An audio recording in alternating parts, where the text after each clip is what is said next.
So I wasn't English. Anytime I turn on the camera, English leaves my brain. Maybe I should learn another language and use that in all my videos, because English is failing me. So I wasn't planning on filming a video today, but this weekend I kind of made a huge life decision, and today that life decision is starting to kick off. Let me explain what I mean. This is a package. This is what was inside the package. This right here is the Sigma 30mm f1.4 DC-DN lens. Here it is, Sigma 30mm f1.4 Contemporary. Wow, this is like a lot smaller than I thought it was gonna be, but it is so solid.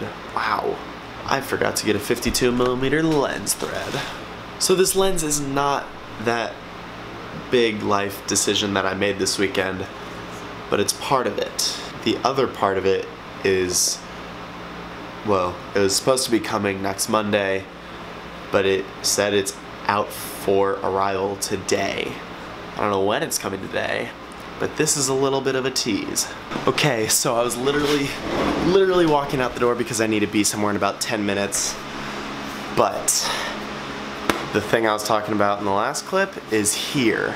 Literally, as I was walking down the stairs to walk out of the house, the post office guy came to the door and I had to sign for it. Almost, well, it is like perfect timing, but I also need to open it quick because I gotta leave now. Oh, baby. And here it is. The Sony a6500 with 2 extra batteries, and I ordered 2 more batteries while I was waiting for this to come, so I'm gonna have 5 total batteries. We got all the manuals, dual battery charger, cables, the eyepiece, the little hooks, and the strap. The Sony battery and the Sony charger, and the camera body itself. Whew. I am so excited to finally have this camera and to finally use this camera. Oh my word. I am so stoked on this that I'm gonna bring it with me to where I'm going and figure out how to use it. Gosh, I am so excited. Let's see if there's any battery at all in one of these. There's 3 batteries. There's gotta be battery in at least one of them, right? Alright, there's 37% battery in it, but it works, so I'm gonna take time to play around with it while I'm getting worked on. Oh, I'm so excited. Oh my gosh.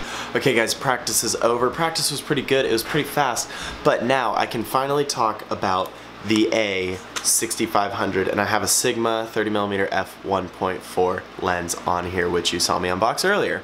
So let me kind of explain what's been going on the past year. So a little over a year ago, I bought this camera, the Canon 80D. I bought the Canon 80D because I had the T3i for about 3 years, and a thing with the T3i is it was good. The image quality was pretty much the same as the 80D, but it didn't have continuous autofocus in video. So I was looking for a new camera, and this is the one I got. But when I was trying to choose this camera, I was trying to decide between the Sony a6300 and the Canon 80D. And inevitably I went with the Canon 80D because the a6300 was having overheating problems. The screen on the a6300 did not flip out all the way like this Canon 80D, which is something I absolutely love. And the Canon 80D had a touch screen to touch to focus. The 6300 did not have that. What the 6300 did have was 120 frames a second slow motion and 4K recording. That being said, the 6300 had a little too many issues for me to switch from Canon to Sony at that time. But I think it was back in September or October when Sony announced the a6500. And when I first saw this announcement, I pre-ordered the camera right away. It fixed all the issues I had with the a6300, and it had in-body image stabilization, which is something huge for me because 90% of the stuff I do is video work. But after pre-ordering it, I started having second thoughts like, oh, well, I don't know how it's gonna work, XYZ. And so I canceled my pre-order just because I was so uncertain, because I had like 4 or 5 Canon lenses at the time, and I didn't know how adapting lenses would be on this system, because it is hard to use one system for 4 years and then just drop ship and completely switch, which is currently what I'm doing. I wasn't certain about it back in September or October. So I canceled the pre-order and I stuck with my Canon 80D and was like, I don't need 4K, I don't need slow motion, I don't need better low light, I don't need these things, I can do just fine with the Canon 80D. And it served me well, and it's still serving me well to this day. But here soon, I'm filming a lot of weddings, and when I'm filming weddings, I want to be able to produce the best video I can. I want to have the best tools I can use to create the best final product. And the 80D has worked great up until this point, but the lack of 4K was killing me. I'm a pretty wide shooter, so when I'm shooting, I either have this 10 to 18 millimeter on, or I have nothing longer than about 35 millimeters. This right here is a 30 millimeter. What I do is, if I need to tighten up a shot, I'll just crop in and post. It's easier for me that way, just so I know I have everything in the shot. And the Canon 80D, since it's not 4K, you lose quality when you do that. And this is a 30 millimeter lens, but this camera has clear image zoom, so I can get up to 60 millimeters without losing quality. And then it starts to degrade if I go in any more than that. But if I shoot 4K, do clear image zoom, and then downscale to 1080, I have so much more resolution and so much more to work with in post, which for me is incredibly important. And that alone was enough for me to finally make the decision to switch to the Sony 6500. Another thing I do is I travel a lot. Obviously, if you've watched my videos, you've seen me travel a lot. And the Canon 80D is a DSLR. DSLRs are big and bulky and really great ergonomics. That's the one thing I love about the Canon 80D, is it feels awesome in the hand. But when I was walking around New York for 16 hours, it was heavy at the end of the day. It was too much for me to be carrying, and it was enough for me to kind of have to set it down and stop at some points. Maybe that's just me being weak, but since I travel so much, this is a lot smaller of a setup than a Canon with a 16 to 35 lens, which is about twice the length of this 30 mil. You've got image quality, you've got clear image zoom, you've got compactness, and the final reason I decided to switch was the 120 frames a second at 1080p. That is important for me, especially filming wedding montages. Everyone loves slow motion footage, and this Canon 80D has 60 frames a second at 1080p, which is great, but it's not the cinematic quality I eventually want to just stop at. I would like a little slower, and it's worked up to this point, but there are times where I'm looking at a final video and I'm like, dang, I wish that was just a tiny bit smoother or a tiny bit slower, so it would have fit better with the song that the bride and groom had chosen. And this goes 120 frames a second instead of just 60, which is incredibly important for me. So when I'm doing all these videos, I'm gonna still be editing and exporting in 1080, but I'm gonna be able to film in 4K, so I have just so much more resolution and have options in post-production, and 120 frames a second, which is incredibly important for me. So me switching to Sony has been well over a 1-year dilemma, and Hillary actually, over the weekend in Nashville, she just kind of looked at me and I've been complaining about trying to switch back and forth, and she got tired of it, and she's like, Steele, make a decision. I'm tired of you just talking about it. Just make a decision, either switch or don't. So right there in Barista Parlor, I bought the camera and the lens, and the half hour I've gotten to play with it, I'm obsessed with it.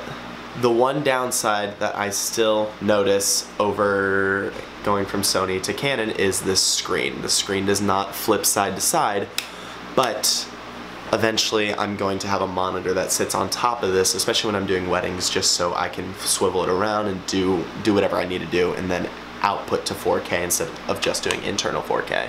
So yeah, I am shooting my friend's graduation photos on Friday, and I'm going to just be taking this camera and leaving my Canon 80D at home. So the rest of today and tomorrow is going to be spent playing around with the camera, figuring out the settings, figuring out what everything looks like, what everything does, and going out and actually using it before I do that shoot, because I want to go into that graduation shoot with confidence, knowing I'm going to get the shots he needs. But I mean, portraits are super easy and headshots are super simple, especially if you have a 1.4 lens. So maybe in a future video, if he lets me, I'll show you guys the photos I take from that. Another thing I was nervous about switching over to Sony over Canon. 2 Canon batteries for this 80D last me an entire day out in New York running around shooting thousands of photos and tons of video. I've only ever had 2 batteries for the Canon, and it's worked great. When I bought this camera, it came with 3 batteries, and I know the battery life is not good on this, but I already ordered 2 more batteries, so we'll see what the battery dilemma is like. Most people are recommending for full wedding day you need about 5 batteries, so I've got about 5 batteries. The other 2 are on their way in though. So yeah, let me switch over to this camera to show you what we're dealing with. Okay, so obviously this lens is not as wide as my Canon 10-18. This is a 30mm, so naturally it's going to be zoomed in more. It's the only lens I have for this camera right now. I don't have an adapter to adapt my other lenses because I still haven't decided if I'm going to get all native lenses or adapt Canon lenses yet. I'm still on the fence. I would love native lenses, but at the same time the 10-18 Sony is like $850, which is way too much for me. Anyway, this is what it looks like.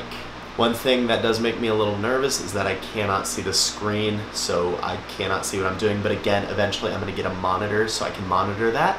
But right now, it's just bare bones, camera, microphone on top, and 1 lens. But for what I have coming up, this is all I need. Now there are other things that I could use to make my life a lot easier and my job a lot easier, but again, I can get the job done with just this and get it done just as good or if not better than my Canon 80D. It took me a while to convince myself of that, but I think once I start to use the camera more, become more familiar with it, and just get a feel for how everything runs, I'm going to be even more confident in that decision. Yeah, so I think the rest of this video is going to be filmed on the 6500. Ooh. So I just finished editing this video up until this point, and I realized it's already over 11 minutes long, so I'm ending it here.